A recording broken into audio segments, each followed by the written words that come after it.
నెల్లూరు జిల్లా కావలి మండలం ఆముదాలదిన్నె గ్రామంలో ఉపాధి హామీ పరిరక్షణ యాత్ర కార్యక్రమంలో భాగంగా కావలి నియోజకవర్గ కాంగ్రెస్ పార్టీ ఇన్ఛార్జ్ పొదలకూరు కళ్యాణ్ ఆధ్వర్యంలో ఏర్పాటు చేసిన కార్యక్రమానికి కాంగ్రెస్ పార్టీ రాష్ట్ర అధ్యక్షురాలు వైఎస్ షర్మిలారెడ్డి హాజరయ్యారు. వైఎస్ షర్మిలారెడ్డికి కావలి మండల ప్రజలు హారతి పట్టి స్వాగతం పలికారు.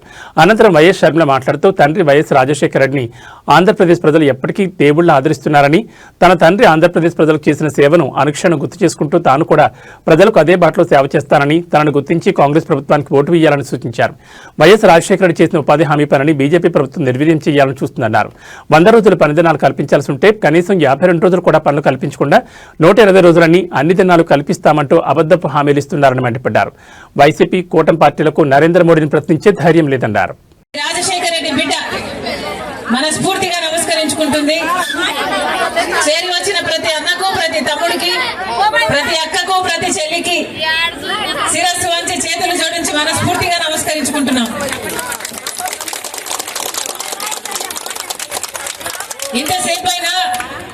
ఇంతసేపైనా మా కోసం వేచి ఉన్నారు. మీ పనులు మానుకొని మా కోసం సమయం చేసుకొని ఇంత దూరం వచ్చారు. మరొకసారి ప్రతి ఒక్కరికి నమస్కరించుకుంటున్నాం. రాజశేఖర రెడ్డి గారి గురించి మేము కొత్తగా మీకు చెప్పాల్సింది లేదు. రాజశేఖర రెడ్డి గారు 5 సంవత్సరాలు ముఖ్యమంత్రిగా ఉన్నా 5 సంవత్సరాలలో ఎన్నో పథకాలు అద్భుతంగా అమలు చేసి చూపాడు రాజశేఖర రెడ్డి గారు. రైతులైతే గుండెలో పెట్టుకున్నాడు రాజశేఖర రెడ్డి గారు. రాజశేఖర రెడ్డి గారు ఉన్నంత కాలం రైతులకు ఏ లోటు రాలేదు. ఒక మద్దతు ధర అయితేనేమి, గిట్టుబాటు ధర అయితేనేమి, ఎరువులు గాని, విత్తనాలు గాని ఏ కొరత లేకుండా, అసలు సబ్సిడీ అయితే ఏమి, లేకపోతే బీమా ఇస్తే ఏమి, ఇలా ఏ సమస్య రాకుండా చూసుకున్నాడు రైతుల్ని.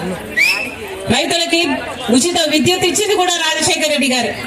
అలాగే ఫీజు రీయింబర్స్మెంట్ అయితే ఏమి, ఆరోగ్యశ్రీ అయితే ఏమి, 108 అయితేనేమి, పావలా వడ్డీకే రుణాలైతేనేమి, లక్షల మంది పేదవాళ్ళకి ఇందిరమ్మ ఇల్లు అయితేనేమి, ఇలా 1 కాదు 2 కాదు ఎన్నో అద్భుతమైన పథకాలను అద్భుతంగా అమలు చేసి చూపాడు రాజశేఖర రెడ్డి గారు.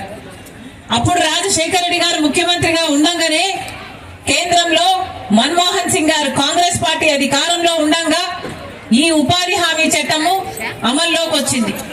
రాయలసీమలో బండ్లపల్లిలో రాజశేఖర రెడ్డి గారు ఆ రోజు ప్రధానమంత్రి గారితో, సోనియా గాంధీ గారితో ఈ పథకానికి నాంది పలికారు. ఆ రోజు నుంచి మొదలైంది. అంటే 20 సంవత్సరాలుగా ఉపాధి హామీ పని మన దేశంలో అమలవుతుంది. ఆ రోజు నుంచి అమలవుతున్న ఈ పథకము కాంగ్రెస్ పార్టీ ఉన్నంత కాలము బ్రహ్మాండంగా జరిగింది.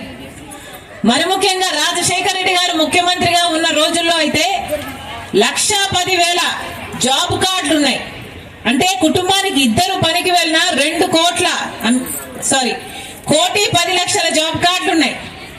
కుటుంబానికి 2 పనికి వెళ్ళినా 2,25,00,000 మంది ఉపాధి హామీ పనికి వెళ్లే వాళ్ళు ఆ రోజుల్లో రాజశేఖర రెడ్డి గారు ముఖ్యమంత్రి ఉండగా ఉపాధి హామీ పథకానికి ఆటో ఛార్జీలు కూడా ఇచ్చేవాళ్ళు, మజ్జిగ ఇచ్చేవాళ్ళు. మొన్న ఒక అక్క చెప్తుంది ఒక ఊర్లో, అమ్మ రస్నా కూడా ఇచ్చేవాళ్ళట. రస్నా తెలుసా? రస్నా గుర్తుందన్నా? మంచినీళ్ళు అయితేనేమి, గర్భిణీ స్త్రీలకు ఏదైనా సౌకర్యాలు అయితేనేమి, పేదవాళ్ళకైతేనేమి, ఇలా ఎక్కడ ఏ అవసరం ఉన్నా రాజశేఖర రెడ్డి గారు అక్కడ వాళ్ళకి ఆ లోటు లేకుండా ఉపాధి హామీ పనిని జరిపించారు. రాజశేఖర రెడ్డి గారు ఉండగా ఉపాధి హామీ పని కోసము మాకు డైరెక్ట్ గా డబ్బులు పడేటట్టు చూడండి, మధ్యలో కమిషన్లు కట్టింగ్లు లేకుండా చూడండి అంటే ఏకంగా ఒకేసారి 60 లక్షల అకౌంట్లు ఓపెన్ చేశారు ఆ రోజు రాజశేఖర రెడ్డి గారు ముఖ్యమంత్రిగా ఉన్నప్పుడు.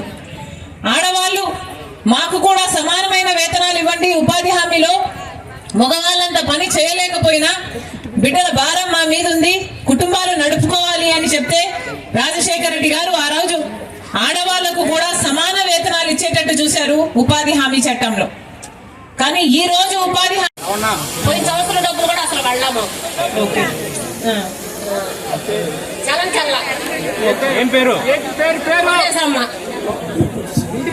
ఉపాధి హామీ పని మీకు 12 అయితే చేసిన డబ్బులు కూడా పడుతుంది మేడం. అమ్మ ఉపాధి హామీ పని మీకు అవసరం, మీకు కావాలి, పని కావాలి, కానీ పని పెట్టట్లేదు. పని పెట్టినా పేమెంట్లు ఇవ్వట్లేదు.